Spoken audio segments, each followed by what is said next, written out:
The Calgary housing market could be about to crash. As we're going to get into in this video, the data doesn't lie, and the Calgary housing market is flipped. And not only has it flipped, the fundamentals of the investing in Calgary argument are also completely going to shit. So in this video, we're going to go through the data whilst I'm walking around this community called Alpine Park. It's a master planned community here in Calgary. It's going to be absolutely huge, and the homes here are insanely overpriced, especially when you compare them to the used resale market. So we're going to go through that. But first of all, let's actually go through the data of what's going on in Calgary. So I'm going to pull up the stats on my phone here. So let's start off with the rental market that has dropped about 5% right now. So the average rent price in Calgary is $2,177, and that's down from $2,300 a year ago. So with the property tax hikes, with inflation, you've got still a nominal decline of 5% in rent. So the argument of investing in Calgary housing is completely stupid. It's completely dumb, and most people who are doing it are cash flow negative. And it's just been really interesting because Calgary didn't have the mad speculative bubble that places like Toronto had. It actually had its speculative mania way later on, which is really interesting. In fact, when interest rates went up, the Calgary market turned and it started to decline like most markets in Canada. But then speculation just went crazy, and the narrative was all built around people moving to the city. With every bubble, as you guys know, you need to have a narrative. You need to have a reason why people are clinging to the fact that their home prices are going to appreciate. And what that did is it brought in even more. It was like a self-fulfilling prophecy. It brought in more investors, that narrative, who were actually moving from other provinces, home flippers and the like, which are rife in these new construction communities. I've seen many of the homes for sale were just bought a year ago or 2 years ago, and now they're trying to flip them. So it's very interesting what's going on. If you look at the rental inventory right now, guys, it's at 7,671 listings. That's the highest in 5 years. And it's no wonder that a lot of rental listings are sitting on the market. Rents are going down. Landlords probably don't even know that because they don't even look at the data. So it's very interesting what's happening and what's going on here. And then let's talk about the stats of what's going on here in September. By the time you watch this, it may be October, but we've had a couple of months of data now to really take a look at this, and the market's turned. You've got sales that are down in September 2024. They're off 12% year over year. Meanwhile, new listings are up 47%, and active inventory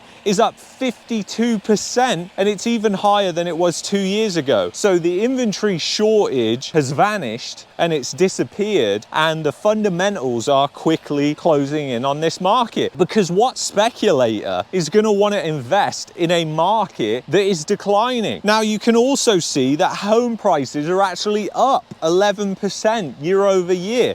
But the thing is, that doesn't really matter to a certain degree, because if home prices fall 20% over the next 3 years, what does that really matter? You know, people say that you can't see tops and bottoms in markets. And actually, in the real estate market, it's one of the easiest markets to see the tops and bottoms, because when inventory is going up and sales are declining, what's going to happen to prices, guys? You don't have to be a rocket scientist to work it out. And these homes behind me, they're not affordable homes. These homes are ridiculously overpriced. So what you're getting, as you've seen from the drone footage, is a tiny lot. And when you look at these homes, a townhouse here will cost you $650,000. Meanwhile, as I told you on the drone footage, you can literally go over the other side of this highway here called Stony Trail and buy a townhouse for 30% less. You can buy one for $450,000. So that's really been why new home sales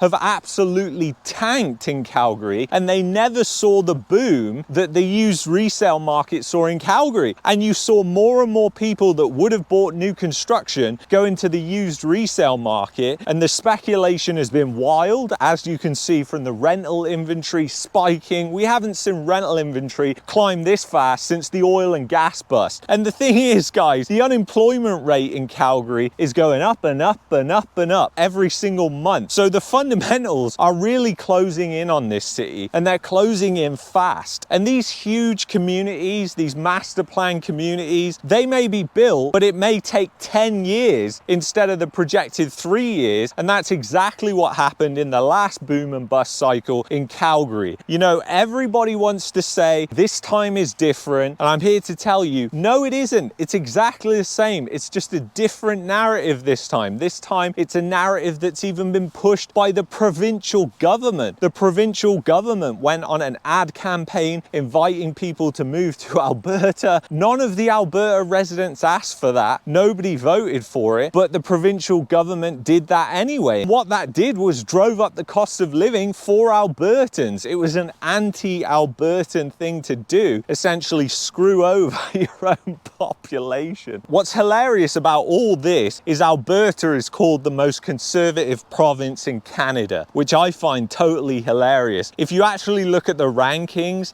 Alberta is about as conservative as Oregon. Now, if you've been to Oregon, you will know that that's not conservative at all. So you might think it's conservative by Canadian standards, but it's still not conservative. And as we can see from the provincial government that's in charge right now, nothing changed after the premier changed in Alberta. You essentially got the same thing, just inviting people over, as much people as possible, to cover up the broken economy. Because guess what? When you invite loads of people over and you grow your population really quickly, well, that makes your GDP and growth numbers look a lot better. But the GDP per capita numbers, they tell the real story. And in Canada, GDP per capita is absolutely collapsing. And Alberta has been a place where you've seen stagnant wages now for 8 years. I mean, it's quite insane. In my opinion, you're going to see other provinces not only catch up, but overtake Alberta, and Alberta will no longer be the place which has the highest income in Canada. And that is heavily skewed too, because when you look at average income for places like Calgary, you've got a lot of wealthy people that choose to have a residence here in Alberta and in Calgary in particular, and that skews the numbers. Could they qualify for a $650,000 townhome